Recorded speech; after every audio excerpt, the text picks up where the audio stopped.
Before presenting the actual entry of the Apollo Command Module into the atmosphere of Earth after its lunar expedition, we will review quickly the overall mission to this point. The Apollo space vehicle and its crew were placed in an Earth parking orbit, then injected on a trans-lunar trajectory. A burn of the service module propulsion system provided braking and a plane change that placed the spacecraft into the proper orbit for the lunar landing, the landing to be performed in the lunar module. After the landing and exploration of the lunar surface, the lunar module was launched from the surface of the moon and rendezvoused with the orbiting command module. With the rendezvous completed, the space vehicle is now preparing for trans-Earth injection and the trip back. The basic problem is to bring the spacecraft and crew from the moon to a specific landing site on Earth. To see how this is accomplished, we must first look at the Earth-Moon geometry. The moon is revolving around the Earth. The Earth is rotating on its axis. Each of these motions has a specific effect on the spacecraft's ability to reach the landing site. To examine these effects and how they act on the return and entry trajectory, we must first define the antipode. A line is drawn from the center of the moon through the center of the Earth, penetrating the Earth's surface, which faces away from the moon. The point of penetration is called the antipode, which means simply the point opposite. The return trajectory will pass over the antipode being determined at the time the spacecraft leaves the moon's vicinity. The distance from the point of entry into the atmosphere to the antipode is relatively fixed. The entry range limits of the spacecraft are also fixed so that landing occurs near the antipode. Therefore, the landing area is defined, and the target point can be selected within this area. The recovery forces are, of course, located on the surface of the Earth and rotating with it, while the trajectory is fixed. By selecting the proper trajectory, we can vary the transit time of the spacecraft up to 24 hours. In order to bring the spacecraft to the longitude of the recovery forces, it is only necessary to control the return time of the spacecraft to the Earth, while the Earth rotates into the proper position. This gives us complete freedom of choice as to selection of the landing longitude.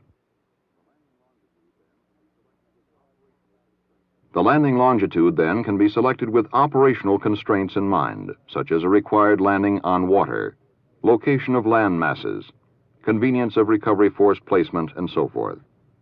The other geometric constraint is the latitude at which the spacecraft will land. The primary factor influencing the latitude is the declination of the moon. To understand this, we must again look at the Earth-Moon geometry. As the moon revolves around the Earth, the plane described by the lunar orbit is called the moon orbit plane. The moon orbit plane is inclined to the Earth's equatorial plane. As the moon moves around the Earth, it changes its position relative to the Earth's equator. The angle between the equatorial plane and the Earth-Moon line is called the angle of declination. This angle varies from a maximum when the moon is here to 0 degrees when the moon is here. The return trajectory begins at the moon and must pass over the antipode. This means that the plane of the return trajectory must contain the Earth-Moon line. The injection burn to start the lunar spacecraft on its return trip will also fix the plane of the return trajectory. This plane can be rotated around the Earth-Moon line. The limits of this rotation are determined operationally. This range of planes, along with the entry range limits, determines the range of latitudes that can be achieved. Because of the relatively short entry range and thus the small distance from the antipode to the target point, it can be seen that the latitude range is quite small. The landing latitude selected within this range is essentially fixed at time of trans-Earth injection. While latitude range is determined by the possible range of return trajectory planes and the entry range, the location of the latitude range is determined by the declination of the Moon. As the Moon changes its declination throughout the month, the latitude range shifts accordingly across the surface of the Earth.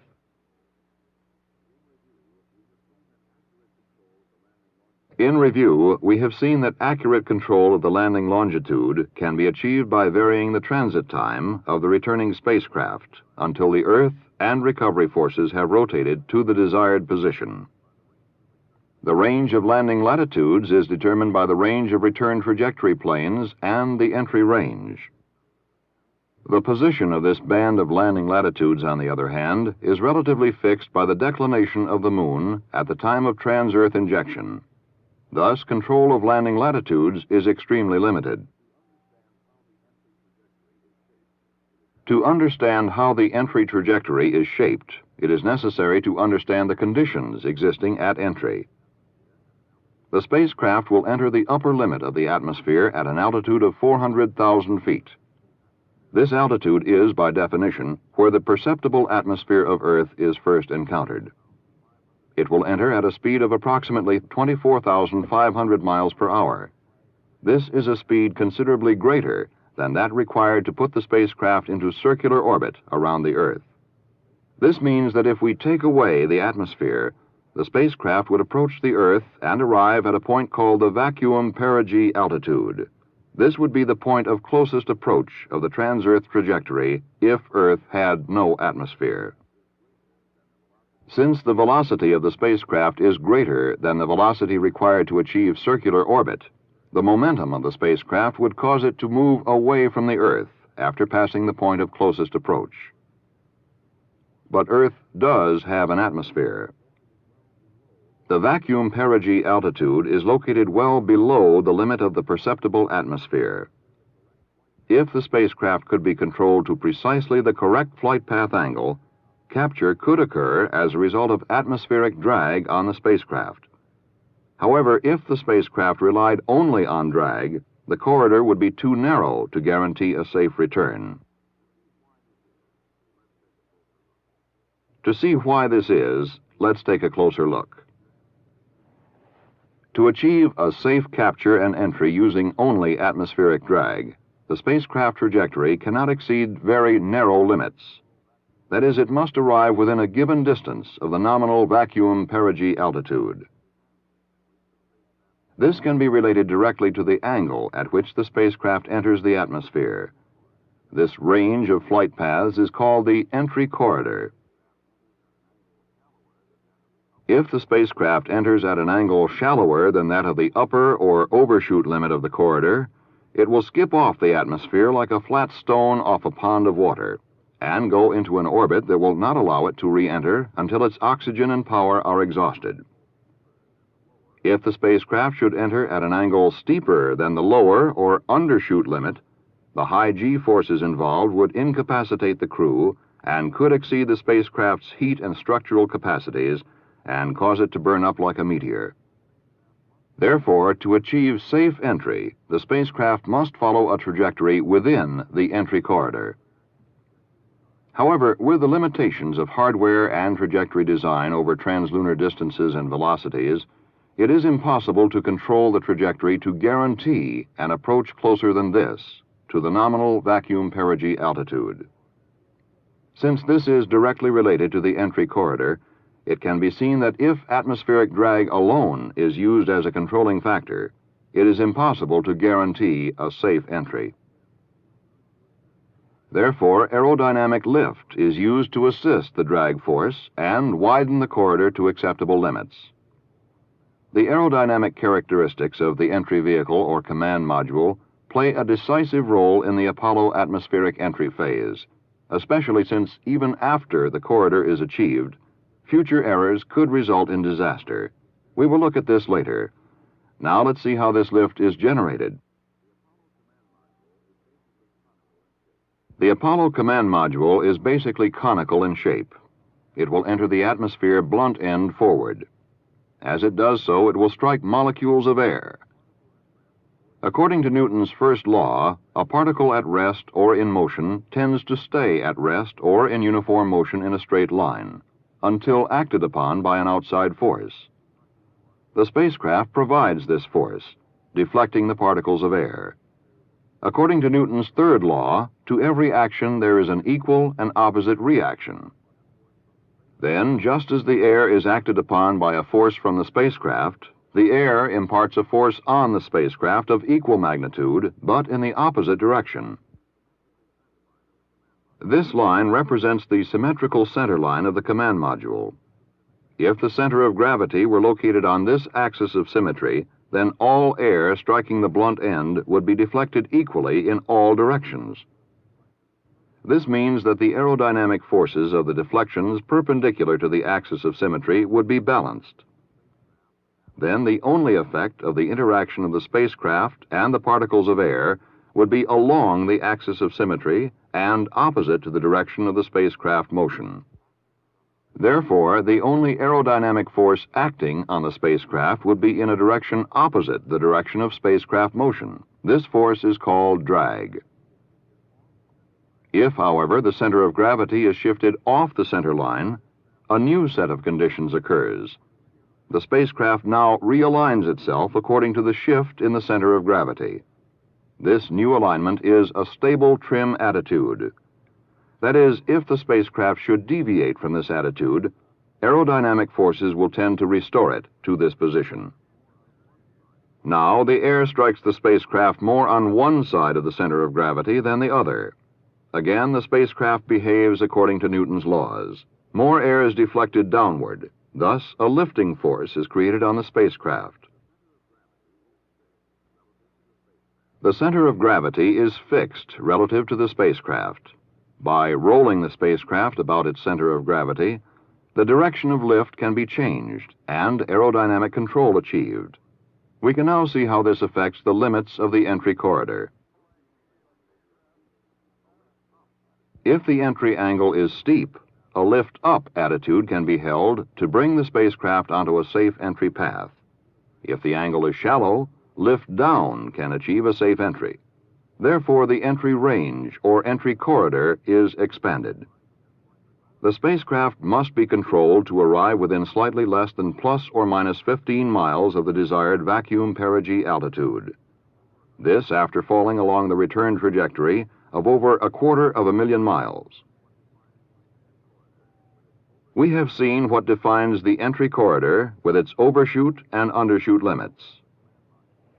How aerodynamic control of the command module is achieved by rolling it around its offset center of gravity, thus changing the direction of lift, and how this increases the depth of the entry corridor.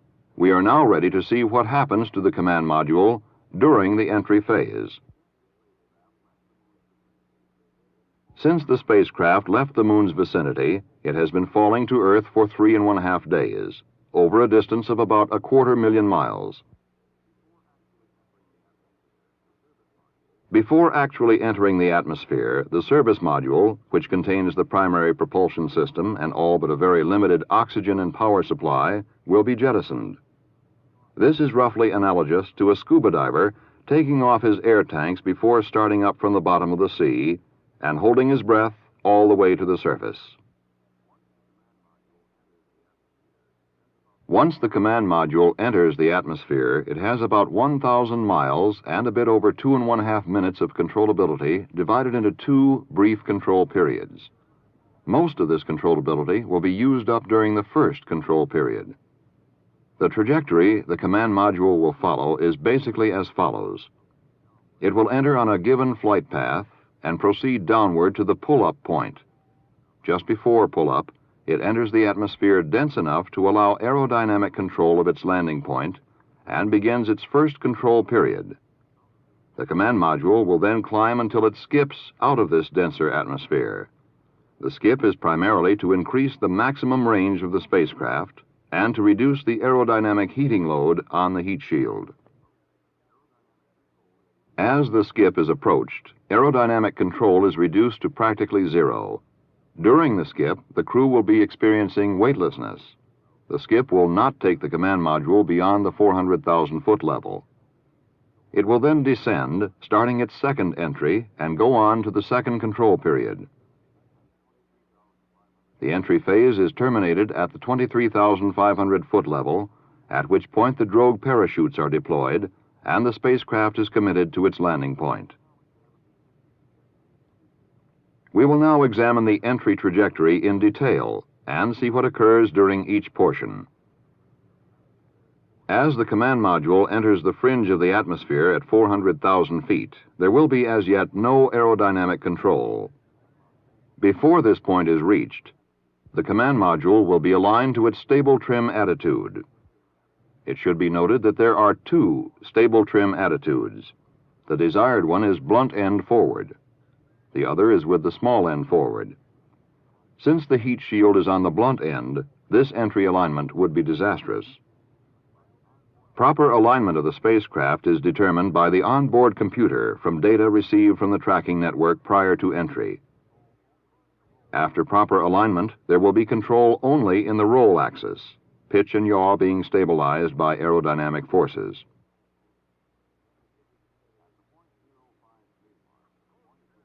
At the 0.05 G mark, the point at which deceleration can be sensed for the first time, limited aerodynamic stabilization of the spacecraft will be evident. The spacecraft will be in a lift-up attitude which, in the nominal case, will be maintained until the first control period.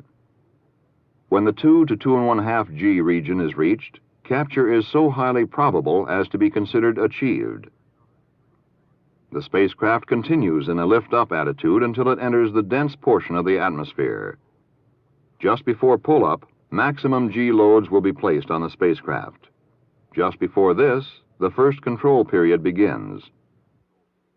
During the first 70 seconds of this control period, any error or failure to correct an error could result in what is called, in great understatement, a non-recoverable situation. That is, too much lift-up could put the spacecraft and crew into an orbit that would last beyond the lifetime of the command module systems. Too much lift down could take the spacecraft and crew beyond the stress and heating rate limits and result in destruction of the command module.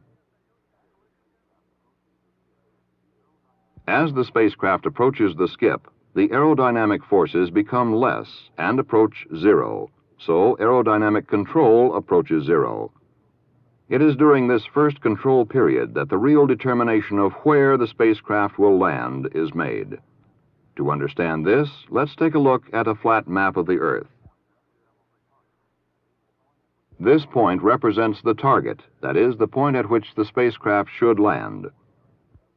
This is the landing footprint, or area in which the spacecraft might land, at the beginning of the first control period.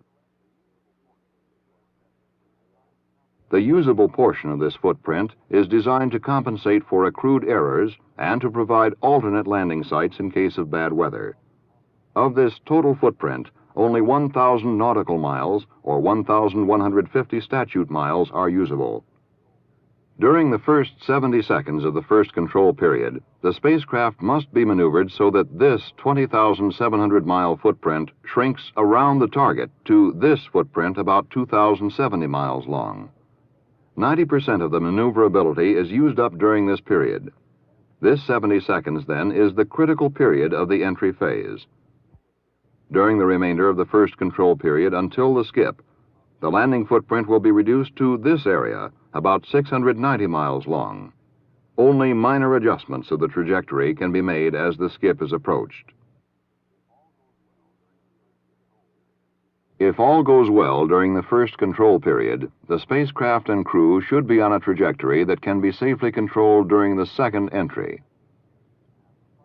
We are now ready to look at the skip and the final part of the entry phase.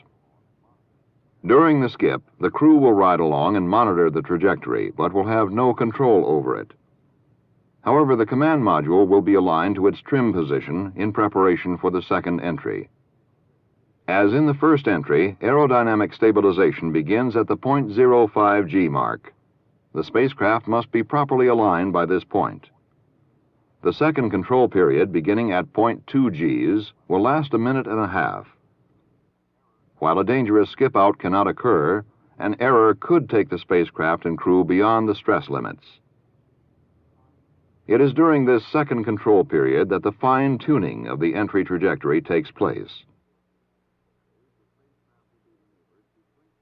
That is, the spacecraft will be maneuvered to shrink the landing footprint, as determined during the first control period, so that the spacecraft will arrive at the target.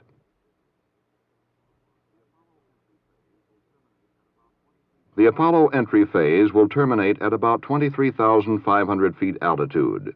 At this altitude, the drogue chutes will come out, and the spacecraft descend to splashdown by parachute. Reviewing now, we see that before entering the atmosphere, the service module containing all but the entry oxygen and power supplies will be jettisoned, and the command module positioned in its trim alignment. It enters the atmosphere at the 400,000-foot level. At 0.05 G, aerodynamic stabilization begins. At the 2 to 2.5 G level, capture is considered achieved. The command module continues on the trajectory until pull-up for the controlled skip maneuver. This is where maximum G loads will be placed on the spacecraft and crew. Just before pull-up, the first control period will begin. During the first critical 70 seconds of this control period, the initial landing footprint, 20,700 miles in length, will be shrunk around the target to this 2,070-mile footprint. In the remainder of this first control period, the footprint will shrink further to this 690-mile-long area. The first control period is followed by the controlled skip. During the skip, the command module will be aligned for the second entry. The second control period begins at 0.2 Gs and lasts about 1.5 minutes. During this period, the trajectory will be tuned to bring the command module down on the target point. The Apollo atmospheric entry phase terminates at an altitude of 23,500 feet with the opening of the drogue parachutes. We have seen how the landing area on Earth is determined by the time of travel from the Moon, the declination of the Moon relative to the Earth's equatorial plane, and the plane of the trans-Earth trajectory. We have seen how the entry corridor is defined, how aerodynamic control of the command module is achieved by rolling it about its offset center of gravity, and we have followed the spacecraft and crew through the entry trajectory. Just how important the atmospheric entry phase of the lunar mission is can be highlighted by the fact that while it is one of the briefest phases in time, it requires one of the largest onboard computer programs. Once the spacecraft is in the atmosphere, things happen fast, and there is little time for corrections as compared with earlier portions of the mission. For instance, an error made during the critical 70 seconds of the first control period could cause a high-speed skip, resulting in placing the command module and crew into a trajectory that would exhaust the oxygen and power supply before landing.